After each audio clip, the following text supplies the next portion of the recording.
بے زری فاقہ کشی مفلسی بے سامانی، ہم فقیروں کے بھی ہاں کچھ نہیں اور سب کچھ ہے۔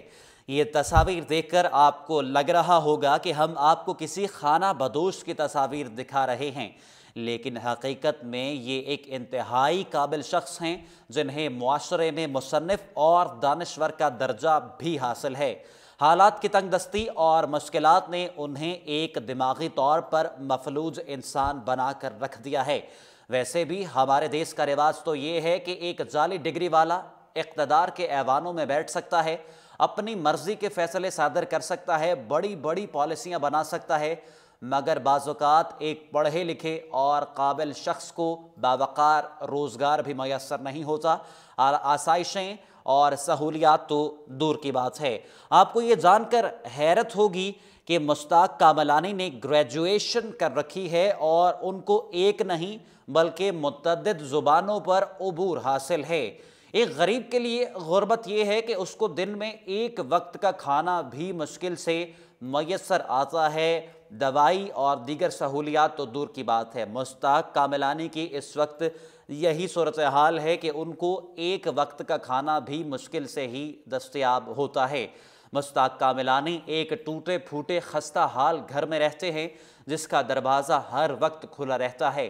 اس گھر میں گندگی اور بدبو نے اپنے ڈیرے جما رکھے ہیں۔ ان کے بھائی اور کزن نے میڈیا کو بتایا ہے کہ مشتاق کاملانی نے 1979 میں گریجویشن کی تھی۔ وہ سندھی کے مشہور ادیب اور کہانی نویس مرحوم علی بابا کے ساتھ سندھ یونیورسٹی میں پڑھتے تھے اور انگلش، پنجابی اور سندھی روانی سے بولتے تھے جب تک ان کا ذہنی توازن درست تھا۔ مشتاق کاملانی کی کہانیاں بھارت کے آکاش وانی ریڈیو کے علاوہ حیدرآباد ریڈیو سے بھی نشر اور مہران نامہ میں شائع ہوا کرتی تھیں، لیکن پھر وہ اچانک غائب ہو گئے۔ 3-4 ماہ کے بعد ان کو مینٹل ہسپتال سے پتہ چلا کہ وہ مینٹل ہسپتال میں ہیں اور وہاں سے انہیں واپس لایا گیا، جس کے بعد سے مشتاق کاملانی کا یہی حال ہے اور وہ بسوں میں بھیک مانگ کر اپنا گزارا کرتے ہیں۔ تن پر کپڑے پھٹے ہوئے ہیں، پیروں میں جوتا نہیں ہے، بال بکھرے ہوئے ہیں اور ان کی جو صورتحال ہے وہ انتہائی خستہ ہے۔ سجاول کے لوگوں کا کہنا ہے کہ سندھی زبان کے کہانی نویس اور ادیب کی اس حالت کا آج تک کسی حکومتی سطح پر نوٹس نہیں لیا گیا۔ خصوصاً سندھ کے محکمہ ثقافت کو چاہیے کہ اس قیمتی اثاثے کو بچانے کے لیے مشتاق کاملانی کا نہ صرف سرکاری سطح پر علاج کروایا جائے بلکہ ان کی مالی مدد بھی کی جائے اور جو ہنر ان کے پاس ہے، جو قابلیت ان کے پاس ہے، اس کو دنیا کے سامنے لے کر آیا جائے۔ ان کے علاج معالجے کی جو ذمہ داری ہے وہ اب حکومت اٹھائے۔ اس قیمتی اثاثے کو اس طرح سے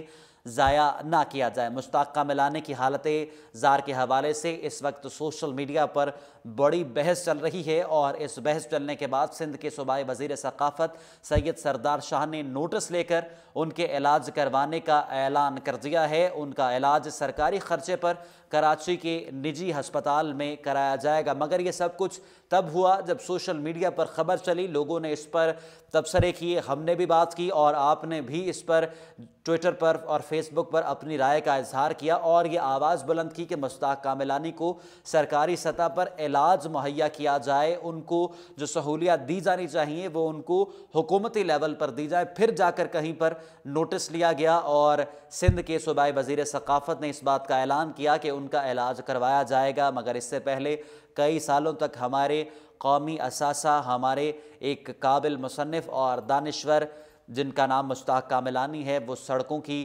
دھول چاٹتے رہے۔ اس ویڈیو کو اپنے دوستوں کے ساتھ ضرور شیئر کیجیے۔